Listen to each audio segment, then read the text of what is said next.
Growing up in Turkey, surrounded by water on three sides, seafood was on our table at least 3 times a week. It was my mom's weeknight solution. Roasting branzino in less than 20 minutes, start to finish, was about as easy as dinner got. Today, I'm going to show you how to make this Aegean style fish with just a few simple ingredients. And I'll walk you through how to debone and serve it so it's easy for everyone at the table to enjoy. Hello friend, I am Ayşegül, the cook behind Foolproof Living. I share approachable, well-tested recipes inspired by my Mediterranean roots with simple techniques all designed for real life. If you're ready to cook with confidence, subscribe and let's cook together. Before we start cooking, let's quickly talk about the fish. Branzino is the Italian name for European sea bass. Most of what you'll find here in the US, especially if it is labeled as product of Greece, is farm-raised. Greece is actually the world's largest producer. And even if the label says fresh wild, if the price is reasonable, it is almost certainly farm-raised. Here in Atlanta, I usually pay around $12 per pound. So if you're seeing prices in that general range, say $12 to $20 per pound, it's farm-raised. The good news is Greek branzino is raised in large sea enclosures in the Mediterranean, so it still has a clean, mild flavor and beautifully flaky texture, which is why I think it's a great fish for beginners. When buying, look for clear, bright eyes, shiny skin, and the fresh, clean smell. It should never smell overly fishy. For this recipe, I use branzino that is about 1.25 pounds to 1.5 pounds each. Do your best to buy them similar in size so they roast evenly. Places like Costco sell it already gutted, but if it's not, just ask the fishmonger to scale and gut the fish, leaving the head and tail on. That's it. Once it's clean, we're ready to cook. First, we'll preheat our oven to 425 degrees.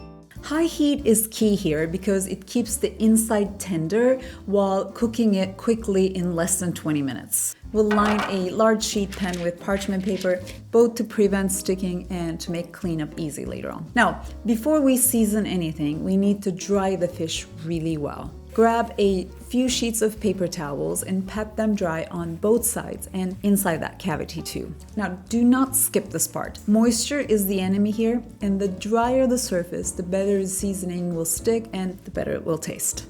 Next, we'll make 2 to 3 shallow slits on each side of the fish. Using a sharp knife, we'll cut through the skin without going too deep. Scoring helps the heat move through the fish more evenly, and it allows the seasoning to get into the flesh instead of just sitting on the surface. Now for the seasoning, we're keeping it simple, just good olive oil and kosher salt. We'll drizzle about 1 tablespoon of olive oil all over the fish on the outside and inside the cavity. Then we'll rub it with our hands, and as you're rubbing, make sure you get into those slits we just made. Next, we'll season the fish with about 1/2 teaspoon of kosher salt. And since we're cooking the whole fish, seasoning the cavity is just as important as seasoning outside.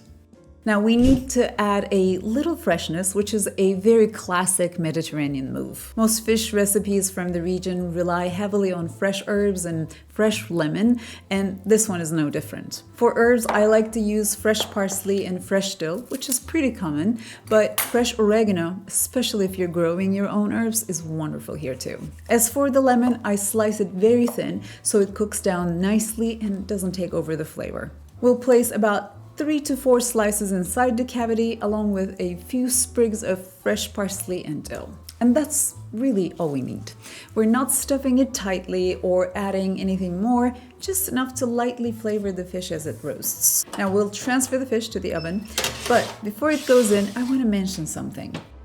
As I was testing this recipe, I noticed some versions suggest flipping the fish halfway through the roasting process. That surprised me a bit because my mom never did that. Still, just to be foolproof, I tested it both ways, and honestly, I don't think that flipping is necessary. For one, removing a hot sheet pan and trying to flip a whole fish isn't easy. As I was trying to flip it, even though I was using a large spatula, I tore the delicate skin. More importantly, there was no difference in cooking time, evenness, or even flavor. Now, what does matter here is keeping an eye on the time. For fish around this size, at 425 degrees, 16 to 18 minutes is your sweet spot.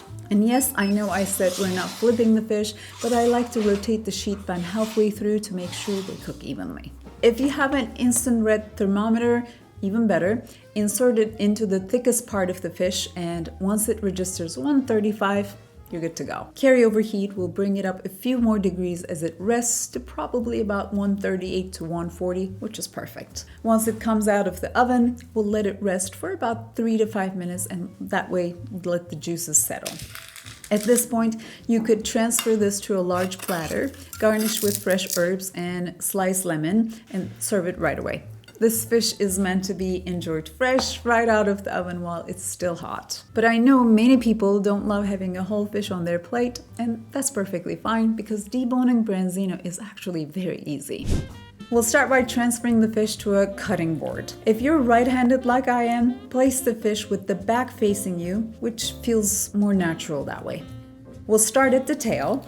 Using a sharp knife, we'll cut through the skin at the tail until you feel the bone. Next, we'll remove the head by cutting straight through, and then we'll discard it. Then we'll hold the fish steady and slide the knife flat along the backbone, letting the blade glide right over the bones. Here, you want to make sure you feel the spine under your knife. We'll transfer that top piece onto a plate and we'll be left with the backbone exposed. You should be able to remove the bone in one piece, but sometimes, depending on the size, some pieces might be left behind, in which case you can remove them with a fork. Once the bones are removed, all that is left is the bottom fillet. Honestly, this is wonderful on its own, but we usually make a quick lemon and olive oil sauce to drizzle over the top using pretty much the same ingredients, and it couldn't be easier to make. Into a small bowl, we'll add a 1/4 cup of fresh lemon juice, 1 clove of minced garlic, 3 tablespoons of olive oil, 2 tablespoons of chopped fresh herbs, I'm using parsley and dill, a 1/2 teaspoon of kosher salt, and a 1/4 teaspoon of black pepper. We'll give it a quick whisk and that's it. Just serve it on the side so everyone at the table can help themselves.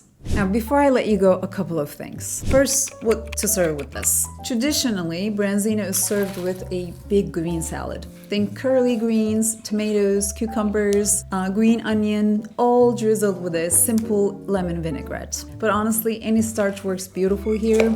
Pasta, rice, even roasted vegetables like asparagus or potatoes would all be great. Second, portion size. I usually serve 1 branzino per person, and you can cook 2 on the same sheet pan like we did today. If you're cooking for 4, I recommend using 2 sheet pans instead of crowding them in one pan. Place 1 sheet pan on the middle rack and the other on the rack just below it. Let them start roasting like that, then halfway through cooking, switch to pans, move the top one to the lower rack and the lower one to the middle rack, and rotate them front to back. Again, no flipping, just switch and rotate so everything cooks evenly. I think that's it from me today. As always, you can find the full recipe along with more serving ideas and helpful tips on the blog. The link is in the description below. Thank you so much for watching. I will see you in my next video. Almost certainly farm raised. Dang it. The good news is Greek branzino is ready. Okay, man, if I can talk, I'm so out of. The good news is great. It happens. Okay. Blew it.